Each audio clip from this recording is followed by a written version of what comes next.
세상에서 제일 힘든 게 뭔지 알아? 글쎄, 사법고시? 틀렸어. 그럼 대통령? 아니야. 갑부. 그것도 아니야. 잠시 생각하던 영민이 무릎을 탁 쳤다. 아, 알겠다. 정답은 자살. 땡. 에? 그럼 대체 뭐야?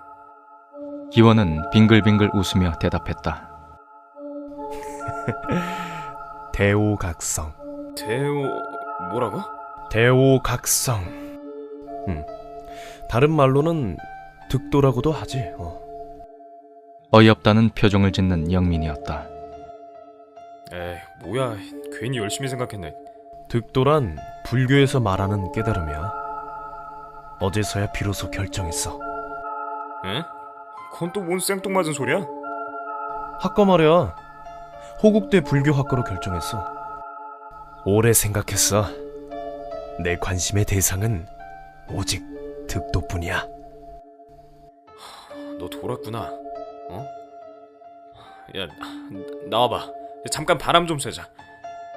야, 남들은 스카이 묶어서 안달인데. 오전에 원서 놓고 오는 길이야.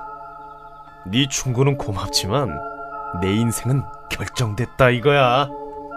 기원의 눈에선 원대한 포부가 넘실대고 있었다. 득도하면 뭐 하는데? 뭐가 좋은데? 알 수 있지. 알아? 뭐를? 진리. 이 세상을 관통하는 절대 비밀을 알 수 있어. 쌀쌀한 2월의 어느 날, 기원이 커다란 짐가방을 맨 채 집을 나서고 있었다. 끝났어. 멀쩡한 내 자식 다 배렸어. 거실에선 기원의 모친이 생기없는 얼굴로 중얼거리고 있었다.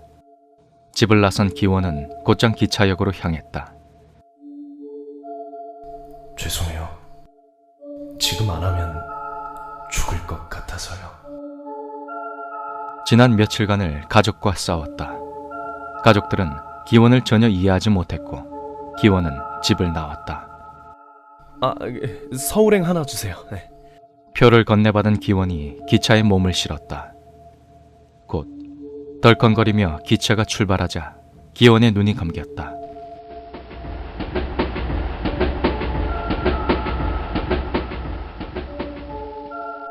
지난해 여름 홀로 가보았던 고성 폭포암이 떠올랐다.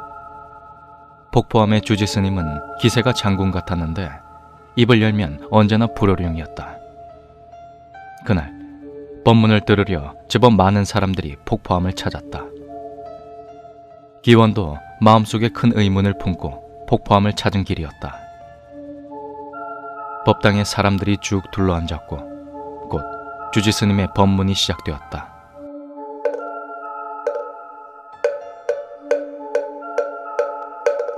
마반야 바라밀다 신경 관자재 보살 행심 반야 바라밀다시. 그날 기원은 법문을 듣는 내내 엄청난 희열을 경험했고 지적 의문이 다소나마 해소되었다. 스님이 말하신 수십 가지 얘기 중에서 특히 마지막 말이 신심을 자극했다. 사람 만나기 힘들고 불법 만나기 더욱 어렵도다. 스님의 그 한마디가 기원의 인생 진로를 결정했다. 그날 이후로 기원은 미친 듯이 불교 서적을 탐독하기 시작했다. 성철 스님부터 시작해 불교의 불자가 들어간 책은 눈에 불을 켜고 읽었다. 하지만 읽을수록 갈증은 더욱더 심해졌고 갈증은 기원이 여기까지 온 원동력이 되었다. 10년 후 오랜만에 영민은 고등학교 동창회에 참석했다.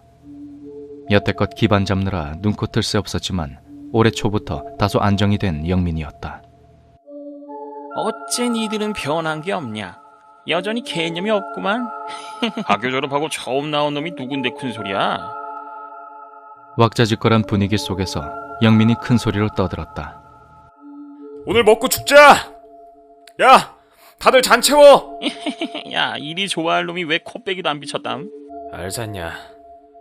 내 일이 좀 그렇잖아. 영민이 원샷을 외치자 모두가 단숨에 잔을 비웠다. 어느새 얼큰하게 취한 민수가 영민에게 물었다. 근데 너 올해 경사 진급했다며? 그래. 까불면 확 체포해버린다. 제발 체포해줘. 어? 깜빵 가면 공짜로 밥 주지, 알아서 운동시켜주지. 완전 천국이다, 천국. 1시간이나 지났을까. 모두가 기분 좋게 취해 있는 그때 누군가 술집 안으로 들어왔다. 그는 잠시 둘러본 뒤 곧장 일행 쪽으로 걸어왔는데 수염이 덥수룩한 것이 예사 풍모가 아니었다. 오랜만이다. 모두의 시선이 그를 향했다. 어라? 누구지? 너는... 낯익은 그의 얼굴에 친구들이 기억을 더듬었다. 야, 씨발, 너 기원이지? 벼랑간 영민이 벌떡 일어났다. 반갑다 이 새끼야. 영민이 기원을 꽉 안았다. 불교과 같다더니 그 다음부턴 감감무소식이야. 그렇게 됐어. 야, 너 완전히 도사가 다 됐네. 영민이 기원을 훑어보자 기원이 씩 웃었다. 일단 앉자. 앉아서 얘기하자. 명민이 기원을 잡아 자리로 끌고 갔다. 먹고 살만하냐? 굶진 않어. 내 병대로 사는데 지장은 없지. 야, 세상 참 재밌구나. 네가 스님이 되다니. 그래, 기원이 너는 판검사가 어울렸는데 말이야. 기원은 방긋 웃을 뿐 아무 대답도 하지 않았다. 자자, 다들 한잔하자. 원샷 안 하면 수명 10년 단축된다.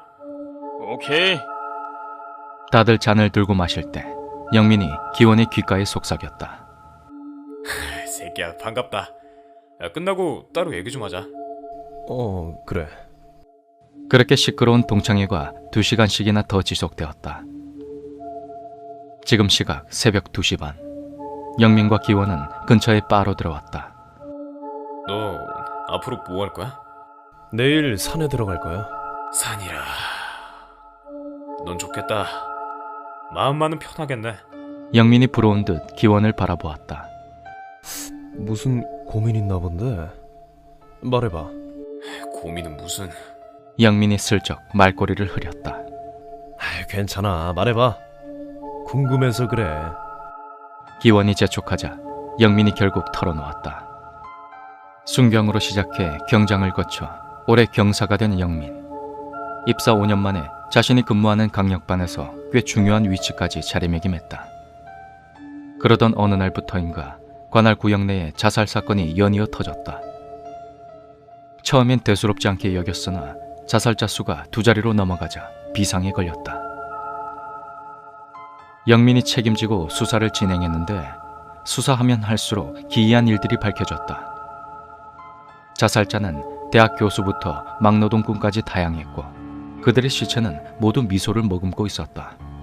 결단코 타살 같은 것은 아니었다. 그들은 스스로 선택했고 기쁘게 죽었다. 입이 마른 영민이 사이다를 벌컥벌컥 들이키곤 말을 이었다. 그렇게 영민이 필사적으로 수사하던 어느 날 드디어 단서 하나가 잡혔다. 자살자들의 공통점을 찾아낸 것이다. 그들은 자살 직전에 누군가를 만났고 오랫동안 대화를 나누었다. 대화가 끝난 후 그들은 기꺼이 죽음을 받아들였고 그 누군가는 사라졌다. 영민은 한 여자를 용의자로 지목했고 그 여자를 뒤쫓는데 총력을 기울였다. 그러던 어느 날 상부에서 지시가 내려졌다. 당장 수사를 중단하라는 것이었다. 네? 그게 무슨 말씀이세요? 이제 잡기만 하면 끝난단 말입니다. 상부 지시일세. 최경감이 침통한 표정으로 말하자 분노한 영민이 경찰 본부로 쳐들어갔다. 그래서? 기원이 흥미로운 얼굴로 재촉했다. 곧이어 나온 영민의 말은 엄청난 것이었다. 영민이 난동을 피우자 검은 선글라스의 2사람이 영민을 어딘가로 끌고 갔는데 그곳에서 영민은 까마득한 경찰 고위 간부를 만났다. 헌데 그의 말이 충격적이었다. 그대가 용의자로 지목한 그 여자, 우린 통칭 붉은 사쿠라라고 부른다네. 붉은 사쿠라요? 그래, 붉은 사쿠라. 우리가 그녀를 추적한 지 딱 50년째 되는 해이스. 뭐라고요? 50년? 농담하지 말아요. 그녀는 많이 좁아야 30세라고요. 우리나라는 50년이지만 일본은 200년일세. 그녀는 놀란 화소를 지녔다네. 사람들을 논리적으로 설득시켜 자살에 이르게 하지. 설득? 그래, 믿지 못할 걸세. 나도 그랬으니까. 하지만 절대 죄면 따위가 아니야. 순수한 화술의 이미지. 절대의 논리로 듣는 사람들을 설득시키지. 그의 안색이 갑자기 침중해졌다. 그녀를 취재하던 나의 선배의 선배. 무수히 많은 사람들이 자살했네. 그럴 수가. 아무리 냉철한 이성의 소유자도, 그 아무리 행복한 사람이라도 그녀의 논리적인 설득 앞에 결국 무너지지. 대체 그녀가 무슨 말을 하길래 자살까지 하는 거죠? 예전에 그녀를 취재할 때 녹음을 한 적이 있었지. 그래서요? 그의 손바닥이 목을 그었다. 다 죽었어. 녹음 테이프를 듣던 3명이 동시에 자살하자 테이프를 부숴버렸지. 영민이 충격에 빠진 채 말을 잇지 못했다. 영민은 본부를 나올 수밖에 없었다. 이것이 열흘 전 영민에게 일어난 일이다. 어때? 영민이 기원에게 물었다. 대단한데? 아주 흥미로워. 기원은 눈빛을 빛내며 다가왔다. 오직 말로만 자살에 이르게 할 수 있다. 기원이 턱을 괜 채 골똘히 생각에 빠졌다. 야, 내가 괜한 말 했나 보다. 크게 신경 쓰지 마. 영민이 머쓱해 하던 그 순간 기원이 벌떡 일어났다. 결정했어. 산으로 가는 건 미뤄야지. 나가자. 당장 수사 기록부터 살펴봐야겠어. 기원이 대답도 안 듣고 성큼성큼 밖으로 나갔다. 그날 밤 기원은 영민의 집에서 하루를 묵었다. 다음 날 아침 일찍 두 사람은 영민이 근무하는 강남경찰서로 향했다. 경찰서로 들어가자 한켠에 지하 창고가 보였는데 영민이 그리로 들어갔다. 좋은 아침. 영민이 문을 열고 들어가자 2명의 경찰관이 자리에서 일어났다. 다들 인사해. 야, 힘들게 스카우트한 사설 탐정님이시다. 영민이 기원을 소개했다. 그러세요? 반갑습니다. 최동훈 경장입니다. 안녕하세요. 조한길 순경입니다. 기원이 악수를 청했다. 반갑습니다. 구기원입니다. 이분도 우리가 수사하는 여자를 알고 있나요? 최 경장이 묻자 영민이 고개를 끄덕였다. 상부 허락도 떨어졌고 지원도 약속 받았으니까 우리에게 필요한 건 브레인이야. 사실 열흘 전만 해도 이들은 얼른 여자를 체포하고 끝낼 생각이었다. 하지만 영민이 본부를 다녀온 후 모든 것이 뒤바뀌었다. 영민이 들었던 것을 설명하자 모두가 코웃음을 치며 믿질 않았다. 하지만 곧이어 방대한 양의 박스가 본부로부터 도착했는데 다들 기겁을 해댔다. 박스 안에는 붉은 사쿠라에 대한 정보 문서가 가득 담겨져 있었고 그것은 50년 동안 누적된 비밀 수사 자료였다. 하고 싶은 사람은 해도 좋네. 물론 빠져도 전혀 불이익은 없어. 서장의 지시가 내려지자 대부분의 요원이 빠져나갔다. 10명으로 구성된 특별수사팀이 영민을 포함한 3명으로 확 줄어버렸다. 문서를 읽어본 7명이 겁을 먹고 빠지자 서장이 셋을 따로 불렀다. 2달을 주겠네. 그 안에 해결 못하면 깨끗이 손을 털도록. 자네들도 결혼은 해야 할 것 아닌가. 높아심에 하는 말이네만 직접 대면하는 바보는 없을 거라고 보네. 서장은 이들에게 따로 전용 수사실을 만들어 주었고 셋은 거기서 먹고 자고 했다. 조순경이 팀장님한테 대충 상황 설명 좀 해주고 최 경장은 나랑 갈 데가 있어. 영민이 최 경장과 나가버리자 기원이 물었다. 그 자료부터 좀 봅시다. 네. 따라오세요.